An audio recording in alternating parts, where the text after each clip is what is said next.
Hello, welcome to the first episode of the SkillShine CLT podcast. My name is Veer, a local high schooler, and I am joined by my friends Varun and Lucas. Today we are meeting with Mr. Austin Alpern, a senior consultant at EY Consulting and a friend to Young Life members of the area. Mr. Alpern, we'll let you introduce yourself. Absolutely. So, hey guys, I'm Austin. Have been living here in Charlotte for about 6 years now. I graduated from University of North Carolina at Chapel Hill, go Heels.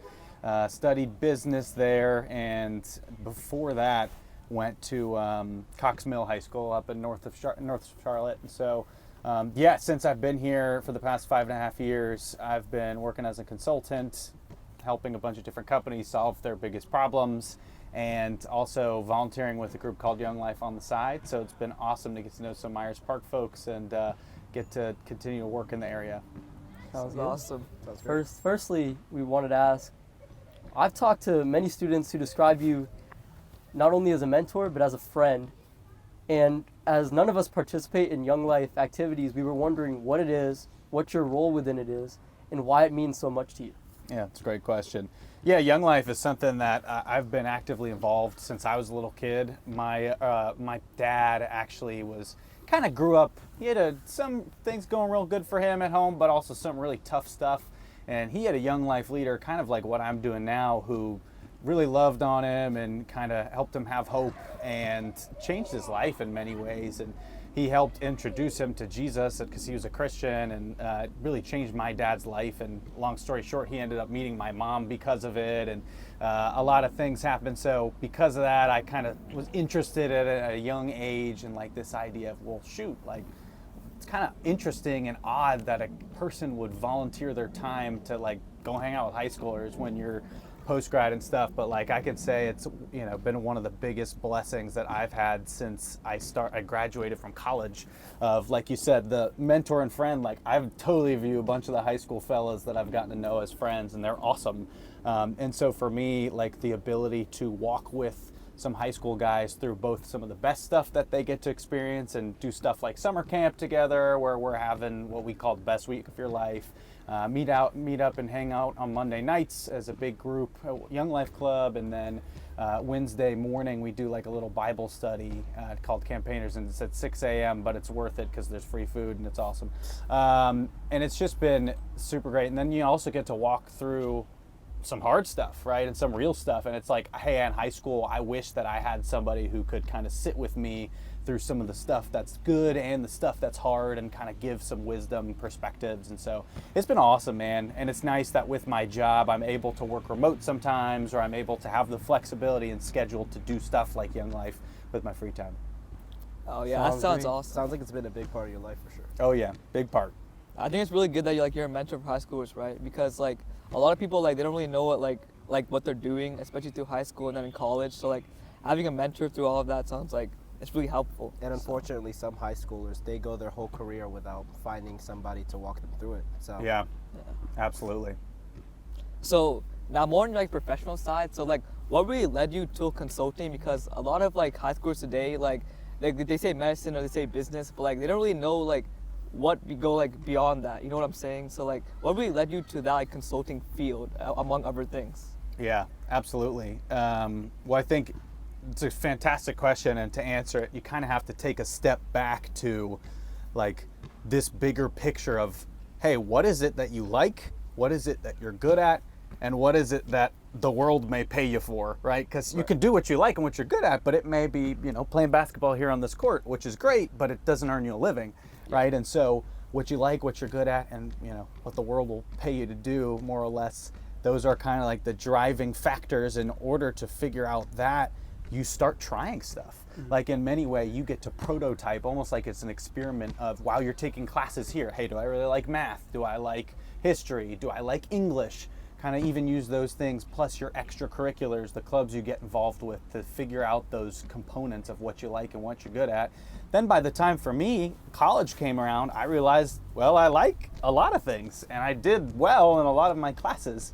So it comes time to, I know I want to go to UNC because it's here in North Carolina where friends and family are. You know, I get good in-state tuition. It's a great school. And then I knew they had a really good business program. And I said to myself, hey, well, business in many ways is about relationships. And once you learn the mechanics of a business and how things work, you could do a lot of different stuff. Yeah. So there was something appealing to that. And then about consulting specifically, UNC, I was fortunate enough to have offered a consulting emphasis. They allow you to basically pick classes that are kind of in the consulting vertical. And so I took it and I was like, wow, I could go from helping a healthcare company one day to helping a cruise ship company the next day. And I have, and I've been able to do that. And so for me, it was kind of that journey of like, I like the core idea of business strategy and helping businesses figure out their problems while also getting to do a lot of different things. Yeah, that's so you get to learn about a lot of different backgrounds, which sounds Yeah, amazing. many different backgrounds. So this kind of ties back to our couple questions back. What childhood situations and key mentors led you to the pathway of consulting? It's a great question. I'd say biggest mentor on that path would be my dad. He never did consulting. In fact, he started out right after out of college. He went to a commuter school up in Northern Virginia, and out of college he went to work at Nordstrom and sell shoes for a little bit, but then started as an unpaid intern in a broom closet at a racing company that was just getting started here in Charlotte. Sure enough, 32 years later, he's still there. And he got involved with all different kinds of the business, from the marketing to the sales to the service, not like under the race car because he works for a NASCAR team, but all the sides on the front office, the business side of it, he was involved. And I really like that. And I like the idea once again about that turning into, okay, well, Dad would encourage me and say, consulting's great because you get to try different things out, learn your business chops without picking one thing and sticking with it. So Dad was very helpful for that. I also think that in high school, I didn't really take it too seriously yet. I always wanted to do really well and get good grades and be involved with a lot, but it was kind of just for that next step of college, right? Yeah. Not really this eventually will lead to X job. So that's why I think it's so great to offer ways like this where you're getting to think about what even exists out there. Yeah, exactly. Because even without my dad, my dad didn't tell me about consulting in high school. He just told me about business and helped me kind of figure out what I liked. So I'd encourage everybody to find somebody who's a few steps down the road who can talk to them, help them kind of answer those questions. I think it's great how you took one thing at a time to where you are today, because I feel like a lot of high schools today at least, they want everything planned right now, right? They want X college, X job right out of the gate. But I think a lot of us understand that's not really possible. You all have to just take one thing at a time and just see where we end up, because I feel what we think we're gonna do now and what we do in the future is gonna be completely different for some people. So it's great to have goals and high standards for yourself, but you also got to think about the process of how you're going to get there. And a lot of kids don't think about that. And it sounds like religion has played a big role in your situations. Almost I assume that you've seen how life has clicked for both you and your father, and how that almost seems like your devotion in this religion, it's not all natural. Everything happens for a reason, almost. Would you say that's... Yeah, no, that's a great point. I think definitely everybody puts faith in something. Yeah. Whether it's you put faith in this chair that it won't give out under you, or you put faith in your teacher that they might help you get a good grade and you'll pass. You'll put faith in the college process, whatever it is, right? And so for me, to put my faith in something that is beyond what I'm in control of, it's scary. It's terrifying sometimes, but it's also changed my life in many ways, and have been able to allow me to kind of release some of that stress if I have to map out every single second of my life. And it also versus kind of selling your soul to the corporate world. I work a lot and I have a good job and I really enjoy it. I want to do it really well, but it's also to have something that kind of keeps you going that's outside of my success. When, for example, my friends, our business and the whole industry of consulting throughout the past 2 years has not been great. It's just been, we've had to lay off people. So my friends have gotten laid off. I've lost friends at the company. You get less options of the kind of projects you're doing. So you might get stuck doing something, or they'll cancel promotions. And so when all of that stuff is happening, it's always great to be able to say, hey, my hope's in something else. So definitely have enjoyed that. But yeah, and to your point earlier about like everyone wants to have a plan and kind of map it out, I think a lot of this leads to people being miserable at their jobs. Yeah, exactly. Meaning in like sophomore year of high school, people might say, oh, I really want to be a doctor. But if you might want to, and that's great. And you could absolutely pursue being a doctor. But if you do that to the point where you're closing your mind to other opportunities, you may get there and be like, I hate this. Yeah. You may take you may take biology your All freshman those year of years. college and be like, this is the worst thing I've ever done. Exactly right. So, Yeah, it's great that you've gotten so many connections with many people, and your job has allowed for that, and how Young Life has allowed for that. I see that connection in your personality. You're a very extroverted person, and you like to interact with people. So now that we know a little bit more about you as a person, we'd like to get into the specifics of what your job entails, sure. so that you can enlighten us and other students about Yeah. what exactly it is. Yeah, absolutely. It's interesting. Consulting is one of those jobs that people meme because it's like, what do you actually do? Yeah. Like, people don't know. And heck, sometimes I don't know. But what consulting is at its core is, if I had to describe it, it's like we're doctors for businesses, of helping them sometimes when it's a serious, like let's say the business got a serious sickness, like maybe they're losing a lot of money real quickly, or all their customers left them, and they'll bring us in to figure out, hey, what's wrong and how do we fix it? Sometimes maybe it's like, hey, we're doing fine, but now we want to grow. Like it's like a physical trainer, where we get in there and like we're trying to help them maximize themselves to, whether it's make more money or get more customers or launch a new brand or stuff like that. So the fact is, when you're a doctor in that capacity, you get to see a lot of different business challenges. We'll go into your question about the specifics of my job. When I started off in consulting at EY 5.5 years ago, my first project ever, I was doing anti-money laundering work for a bank. And I was like, never in my life would I expect to do something like that. Yeah. But we're looking at bank transactions and making sure nobody's doing anything squirrely, and just for compliance, because like that's regulatory required by the government that the banks do it. And it's like, okay, I did that. And then later on, I helped do digital strategy for a amusement park of, hey, we want to get more guests using our mobile app when they come in. How can we do that? Like, what's the underlying systems that need to be there? How can we make the experience more fun? I've onboarded guests to cruise ships with iPads. I've helped restaurants build a new technology system. I've helped hotel chains do better marketing. So really, the idea is you get to have many different jobs within one, and eventually, as you grow, you start to pick your kind of thing, your fastball, so to speak. Kind of like if you guys played a bunch of sports growing up, you may love that, but eventually you kind of pick one, and you're like, hey, this is like my sport that I'm like really good at. Maybe I can go hoop, maybe I can still kick the soccer ball, but like my thing is football, right? Whatever it might be, that's ultimately how we narrow and specialize. Okay. Yeah, no, I think like what you said like about like the versatility of your job, like doing all these different things. Like, have you ever heard about like DECA or like Yes. FBLA? Have you ever did you like participate in them like in high school?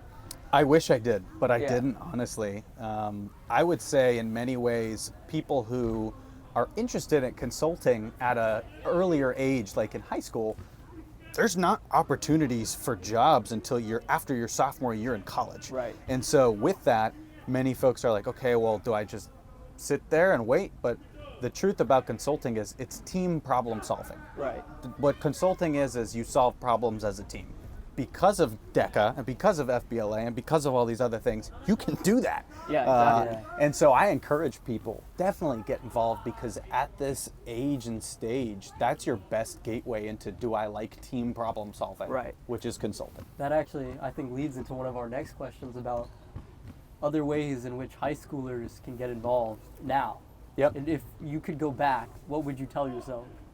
Yeah, About that's a great question. Where to go with your high school career?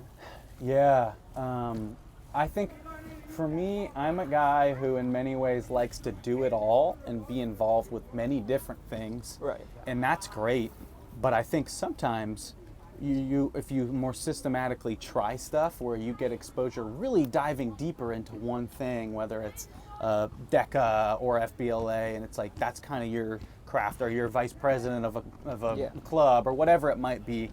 What I tell college students is what I will tell you, which is do you and do it really well. Right. Like I know some college students who are trying to work at EY and they'll be like, well, I minored in Chinese and I went to live in China for a summer. Is that okay? Is that normal? I'm like, that's great. Use that as part of your story to kind of help you put together the pieces of what you like, what you're good at, and once again, what eventually you can get paid to do. That's all part of it. And so for what I would recommend is, pick a club or two, maybe not 100, but you can get involved with a few different ones that give you good exposure to these types of problem solving. And I'd say along with that, don't do it by yourself, as in you have friends who can kind of also walk with you, who know you really well, who can help you figure out what is it you like, what is it you're good at, or are you just trying to do everything for everyone? Because it's hard. I mean, in high school, you feel pressure from your parents, or you feel pressure from other people who are trying to get a good class rank, or you're running against people for student government. And those are all good things, but it's like at some point, at the end of the day, you got to do the things that matter to you and do them really well. Right. I feel like a lot of high schoolers today, they forget the core of why do they do all these extracurriculars, right? Because they also they think it's just something you put on your college application, but it's really the experience and the connections, because these things can really get you a job outside of college, right? That people you meet today can help you in the future. So I think it's great how you said just focus on one or two things and really maximize your potential in those. Yeah. The versatility of consulting, it just seems like it's such a broad field, but how much you guys tailor to those different skills, because connections can come from so many different opportunities. And like you just said, that example of the person who minored in Chinese, that shows a different interest and it shows a different passion. How somebody I minored in Chinese, by that the was way. you. That was me. We actually take Mandarin. Yeah. Sure, ma. We'll speak Chinese offline. I'm happy to. That's hilarious. That's very so. That's actually, but yeah, we see how different opportunities in different areas get people involved, and that just makes me very interested in the field of consulting. What is something that you would tell your past self? About work, Or just in general, just about If you life, Just some steps in the right direction. eat less Whether- Twinkies, that kind of thing, or or just what's one piece of advice that sticks with you today, and then something that you would tell yourself before. You know what what I'm saying? now you guys are making me think. Yeah, that's a deep one right there. I think one thing that's easier said than done, even by today's self, is I'm trying to put it into words, but ultimately, you can't let expectations for your life determine your life. Right. Meaning, we have all these expectations put on us by people who matter in our lives to get a perfect GPA in a class, to be the best on your sports team, to be good at home and listen to your parents, to be a good sibling, to get really involved with the charities and community, to go into this perfect college, to get in this great job. Expectations can be good, but if expectations control you, you will be miserable. Right. And I've learned that in my life of just, am I letting the cheap seats in the arena of people saying, you should do this, in my head tell me how to live my life? And if I am, I'm not going to be very happy. Right. Yeah. Don't get me wrong, it's fantastic to have a compass. We all should have a compass that's saying what do I truly believe about life and what matters to me and the people involved in it? But I would go back and tell myself, or younger ones, stick to that compass, but don't have these expectations for every area of your life define you. Yeah. Because the truth is, you will fall short of them sometimes, and then you'll exceed them other times, Yeah, exactly. and it'll be great. That's great, because I feel like no one knows yourself better than you do, right? So I feel like some things that people say, you think you shouldn't listen to everything, right, that people say, and really, because you know what your passions is in life. So I think like you shouldn't like let someone else dictate what you're gonna do in the future, right? Yeah, I was gonna bring up that point. I was like, if you're gonna always live for somebody else's expectations, you're never gonna find out anything about yourself. I wanted to honestly think of a metaphor for this, but it's like you can't force a compass in a different direction. The compass is always going to have that one direction. You can't. Mic drop. Yeah. You can't change that path. That's not you. Yeah. So that's another thing I'd encourage, honestly, is everybody has a compass, and those things rarely change. And what I mean by that is, what are those foundational things that really drive you, that give you purpose, that give you hope, that excite you, get you out of bed in the morning? And sometimes over the years that'll change. Like maybe when I was a 10-year-old and I knew I was going to go to this cool ice cream place that night, that would make me the most excited thing ever. And then 40 years later, that's probably not what's getting me out of bed, but it might still be that excitement to go adventure, right? Maybe it's that desire to learn. Maybe it's that I want to have friends and I'll be influential. Like those types of things, when you really start digging, it really you'll get to see your compass, and it will help you tremendously. Wow. I never thought of it like that, like a compass. That's a really good way to think of it. You guys ask good questions. I was actually just last week and a few weeks ago at UNC speaking to business school students, and they were asking very similar questions. Really? So like, shout out to you guys. You're like, what, 16, and you're asking great questions. So it's awesome. Trying to Not that I know like a lot. I mean, I know some. Yeah. I'm a little older. Very well spoken. I can tell you. I appreciate met that. a lot of people, and Yeah. I think you really get a lot of great advice about focusing on one thing, which is something a lot of high schools should carry with today. So I think we're done with the questions, bro. And like I said, life is in many ways a series of prototypes or experiments of, you don't have, like, yes, you can focus on one thing or like really be passionate about one, but just because you did something once doesn't mean you have to be stuck to it. You just gotta play around and see what works and what you like. Yeah. I've heard from a lot of people that you enjoy traveling. How is that then?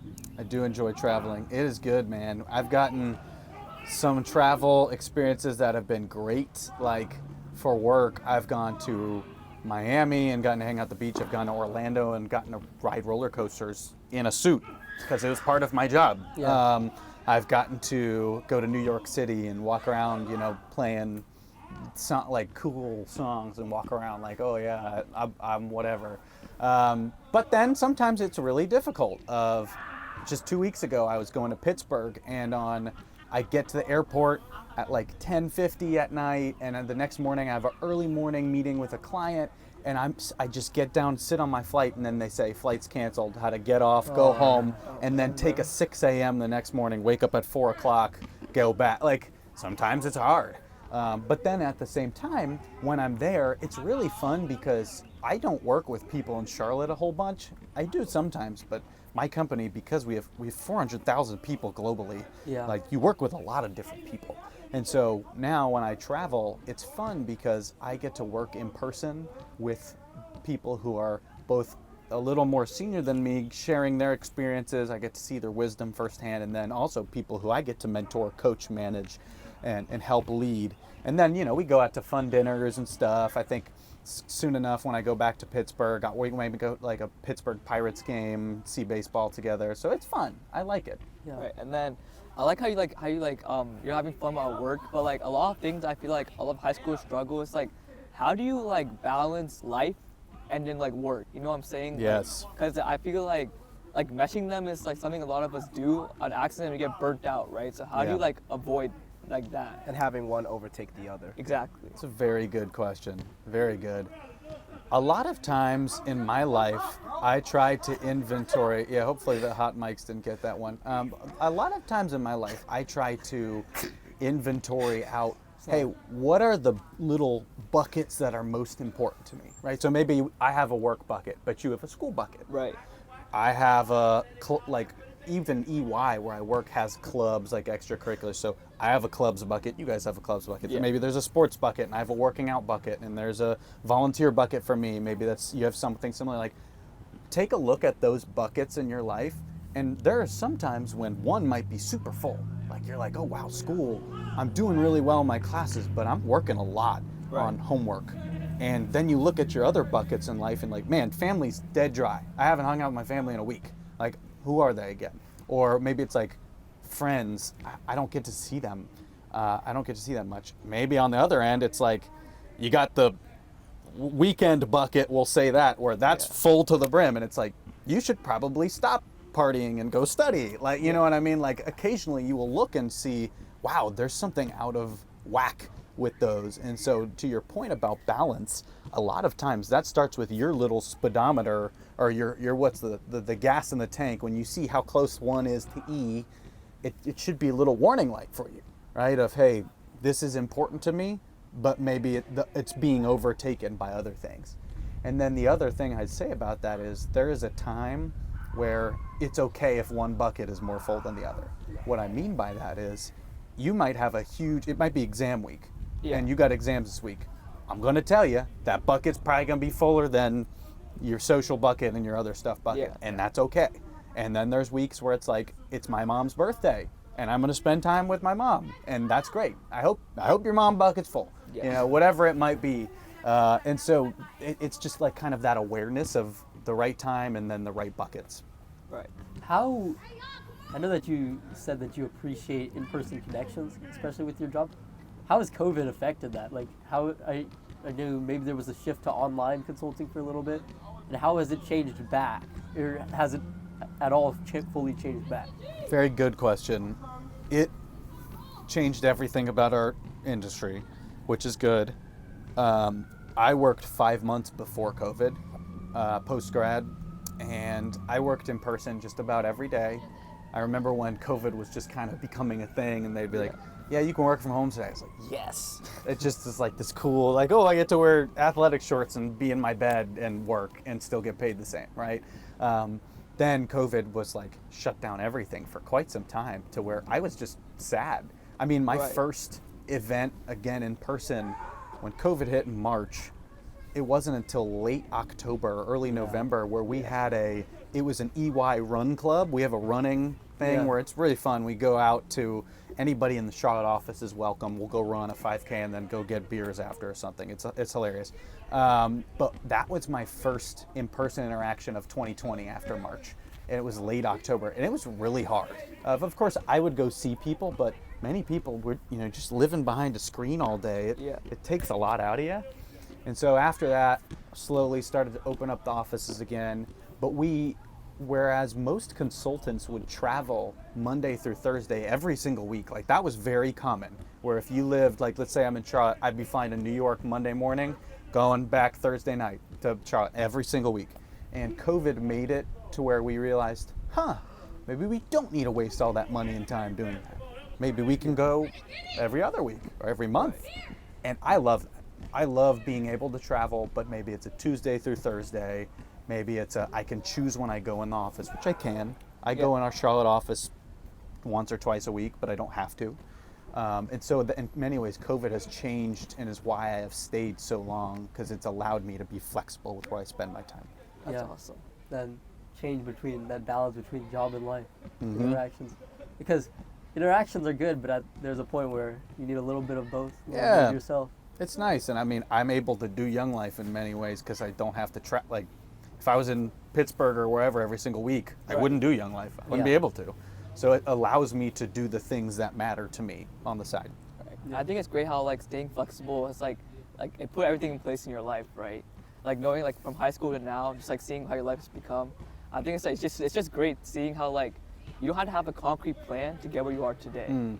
I think it's like that's like as we wrap it up, that's like one thing that high schoolers take away. It's just you don't need to plan everything out and just take one thing at a time. So. And it's great to have a future, like be future minded, be strategic, but think of it in terms of I'm not committing to a life doing X, Y, and Z. Right. I'm trying it, and I'm trying it thoughtfully and with effort. And like you guys all work really hard, and you're going to continue to study. What I think is great is to think about the why behind that. Of sure, like it is to get a good college, but I'm also learning and I'm getting to test things that I like, that I'm good at. And for me, I truthfully believe that high school is one of the hardest times I worked. And then college, I worked hard, but I also had a lot of fun and like got to hang out and, then even work. I feel like I work less than I did in college or in high school. I was like, wow, that was crazy. So as hard as it may be, continue to, like, once again, follow the things that you care about without having this crazy expectation of it must look a certain way. That's how I think you can find the most joy. And it goes back to when you were like, if you're so fixated on one thing, you're gonna be miserable. Yeah. If you don't have that willingness to So what if you pick the wrong thing? exactly, Yeah. Right. if you're not willing You're to be cooked. flexible, then So you are long. cooked. Yeah, especially since, did you go to grad school or you were No. straight out of undergrad? Straight out undergrad. Yeah, so especially those kids that decide to go to grad school, and it's a whole lot of years of education, a lot Yeah. of years of working. There's something to be said for range too. Like, I have a good friend of mine who just dropped out of law school, I think last year or something, because he's hating it, but he felt Right. like he was needed to be a lawyer. That was his whole life, and he called me about it, and I was like, "Hey Jay, like, have you ever thought, what if I don't finish this? Am I gonna be okay?" Yeah. And he thought about it. A month later, said, "I'm done." And has since then kind of pivoted. He worked in the business world for a while. Now he wants to be an MLS referee. Wow, And look at is that. is doing ref jobs all the time. What I'm not saying is this. It's like, oh, I'm just going to do what my heart desires that day. It's more of like being really thoughtful about why you're doing the things you're doing. I Right. think it can be super powerful. I think that's actually a great story because like it's just like it's okay to like just like switch paths, right? You don't have to just like be destined to one thing. My dad is, I guess he did designate to one thing. He stayed at one company, but I mentioned he worked at different jobs. Right. He graduated from his school and he was like, I want to be a sports broadcaster. Yeah. Wow. This is what I want to do so bad. Before that, he wanted to be an electrical engineer because that's what his dad was. Yeah. And then he got a D in calculus his freshman year and said, actually, probably not going to do this. Right. Pivot. He did communications. Started in a broom closet, pivot, and he's been working there since, and it's just awesome. So lots of that to be said for range. It all Wow. clicks when it needs to. That's one of the things, just take it one step at a time. Yeah. And remember, if you don't get the perfect job, you're a failure. I'm just kidding. Wow. Wow. Well, It- I think we should wrap it up. All right. Well, thank you for meeting with us today. we appreciate And it. Thank you. Austin Alpern, EY consultant, everyone. Thank you for your Dang. time. Thank You're welcome. We'll be all professional here with the handshakes on the camera.